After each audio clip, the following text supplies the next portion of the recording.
అందరికీ నమస్కారం అండి. మన రెస్పెక్ట్ ఎడ్యుకేషన్ ఛానల్ కి స్వాగతం, సుస్వాగతం. చిరిగిన చొక్కా అయినా తొడుక్కో, కానీ ఒక మంచి పుస్తకాన్ని కొనుక్కో అని శ్రీ కందుకూరి వీరేశలింగం పంతులు గారు చెప్పినట్లు, ఒక మంచి పుస్తకాన్ని అర్థం చేసుకుంటూ చదివితే కలిగే అనుభూతిని మాటల్లో వర్ణించడం సాధ్యం కాదు. దాన్ని ఆచరణలో పెడితే అద్భుతాలను సాధించవచ్చు. విద్య అనగా ప్రవర్తనలో కలిగే మార్పు.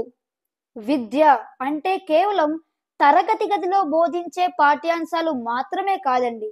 మనకు ఆనందంతో పాటు నీతి, నిజాయితీ, క్రమశిక్షణ వంటి అలవాట్లను పెంపొందించి మనలోని వ్యక్తిత్వాన్ని సంపూర్ణంగా వికసింపచేయగల ఏకైక సాధనం విద్య మాత్రమే.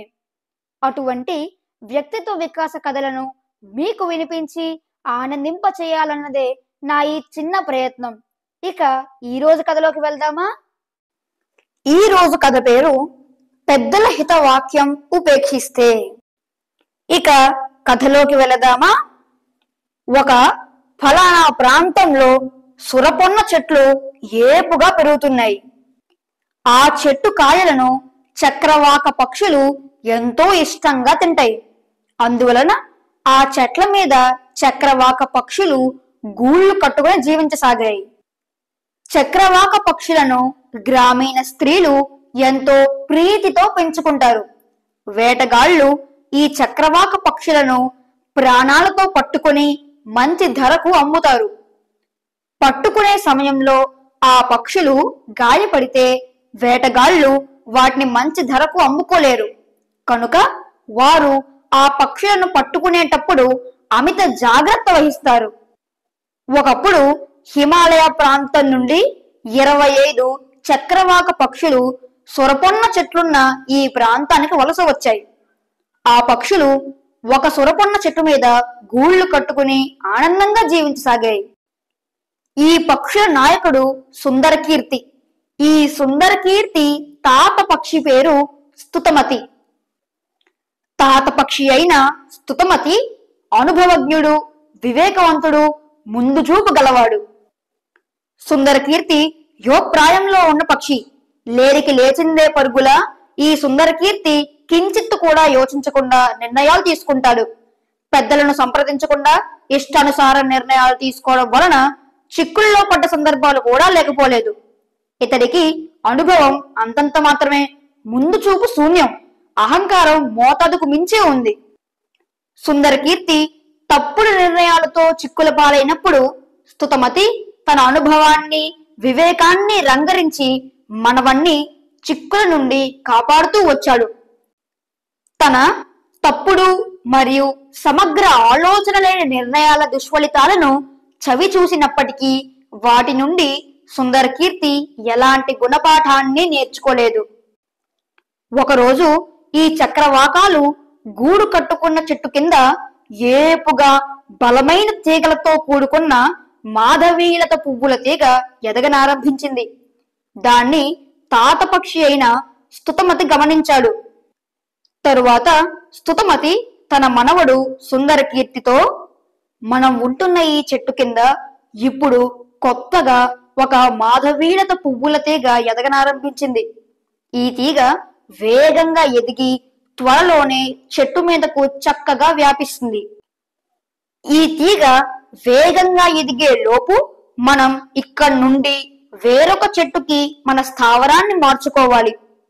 అలా మనం చెయ్యకపోతే వేటగాళ్లు ఏదో ఒక రోజు ఆ తీగను పట్టుకొని ఈ చెట్టుపైకి ఎక్కి వచ్చి మనల్ని పట్టుకుంటారు. అలా మనకు ప్రమాదం సంభవించడానికి ముందే ఇప్పుడే ఈ చెట్టును విడిచిపెట్టి మరో చెట్టుకు వెళ్ళిపోవడం ఎంతో శ్రేయస్కరం అని హితవు పలికాడు.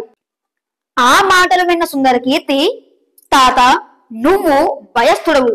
ఈ మాధవీలత పువ్వుల తీగ ఇప్పుడే కదా మొలక వేసింది. ఇది సక్రమంగా ఎదిగినప్పటికీ చెట్టు మీదకి ఎగబాకి వ్యాపించడానికి ఇంకా ఎంతో కాలం పడుతుంది. కానీ ఇప్పుడు వర్షాలు లేకపోవడం వలన ఈ పువ్వుల తీగ త్వరలోనే నశించిపోతుంది. ఒకవేళ అలా కాకుండా తీగ ఎదిగి చెట్టు చిటారు కొమ్మ దాకా వ్యాపించినప్పటికీ అప్పటి పరిస్థితిని ఎలా ఎదుర్కోవాలో అప్పుడు నేను చూసుకుంటాను అన్నాడు ధీమాగా. అంతేకాక మళ్ళీ సుందర కీర్తి, తాత, ఇకపై నా వద్ద ఈ పువ్వుల తీగ గురించి ప్రస్తావన తీసుకురావద్దు అంటూ అహంకారంతో చెప్పాడు. అంతటితో ఆ తీగను గురించే సంభాషణకు తెరపడింది. ఆ తరువాత సుందర కీర్తి ఆ తీగను గురించి పూర్తిగా మరిచిపోయాడు. కొద్ది రోజుల్లోనే మాధవీలత పువ్వుల తీగ వేగంగా పెరిగి చెట్టుపైకి ఎగబాకి పక్షిగూళ్లను సమీపించసాగింది. ఇలా ఉండగా ఒకరోజు ఒక వేటగాడు ఆ అడవి ప్రాంతానికి వచ్చాడు. అక్కడ అతడు సొరపొన్న చెట్లు విరివిగా ఉండడం చూశాడు. పొన్న చెట్ల మీద బాగా ఎత్తులో ఉన్న గోళ్లలో చక్రవాక పక్షులు జీవిస్తూ ఉండడం చూసి మహదానందం చెందాడు. వేటగాడు సొరపొన్న చెట్లను ఎక్కడానికి మరియు గోళ్లను చేరడానికి అనువుగా అక్కడ పక్కన చెట్లో లేక తీగలో లేవు. సుందరకీర్తి బృందం గూళ్లు కట్టుకుని ఉన్న చెట్టు కిందికి వేటగాడు వెళ్ళాడు. అప్పటికే మాధవీలత పువ్వుల తీగ బాగా ఎదిగి చెట్టుపైకి ఎగబాకి వ్యాపించి ఉండడం చూసి ఈ తీగ ఆసరాతో చెట్టు మీదకి ఎక్కి ఎత్తులో ఉన్న గోళ్లను చేరుకుని వల విసరాలి అని నిర్ణయించుకున్నాడు వేటగాడు. అనుకున్న ప్రకారమే చక్రవాక పక్షులు గోళ్లలో లేని అదును చూసి ఆ పువ్వుల తీగను పట్టుకుని వేటగాడు ఆ చెట్టు మీదకి సునాయాసంగా ఎక్కాడు. అక్కడ బాగా ఎత్తులో కట్టబడి ఉన్న గోళ్లలో చాకచక్యంతో వల విసిరాడు. తరువాత ఆ వేటగాడు చెట్టు దిగి స్నానం చేయడం కోసం పక్కనే పారుతున్న ఒక ఏటి వద్దకు వెళ్ళాడు. ఇంతలో బయటకు వెళ్లి ఉన్న చక్రవాక పక్షులు విశ్రాంతికై తమ గూళ్లకు తిరిగి వచ్చాయి. అవి గూళ్లలో కాలు పెట్టగానే వేటగాడు పన్నిన వలలో చిక్కుకుపోయాయి. చెట్టు చుట్టూ అక్కడక్కడ నేల మీద పడి ఉన్న తీగకుండాల్సిన పువ్వులు గుత్తులను చూడగానే ఆ పక్షులకు ఏం జరుగుంటుందో అర్థమైంది. వేటగాడు పన్నిన వలలో చిక్కుకుపోవడంతో ఆ చక్రవాక పక్షులు గొగ్గోలు పెట్టాయి మరియు తల్లడిల్లిపోయాయి. అప్పుడు సుందరకీర్తి తన తాతతో పశ్చాత్తాప చిత్తుడై ఇలా చెప్పాడు. తాత, ఇటువంటి దుస్థితి వస్తుందని మీరు నాతో ఆనాడే చెప్పారు. మీ హిత వాక్యాన్ని నేను పెడచెవిన పెట్టాను. తత్ఫలితంగా ఇప్పుడు మనం 25 మందిని వలలో చిక్కుకుని దుఃఖించే దౌర్భాగ్య స్థితి ఏర్పడింది. ఇప్పుడు వేటగాడు వచ్చి మనల్ని పట్టుకోవడం తథ్యం.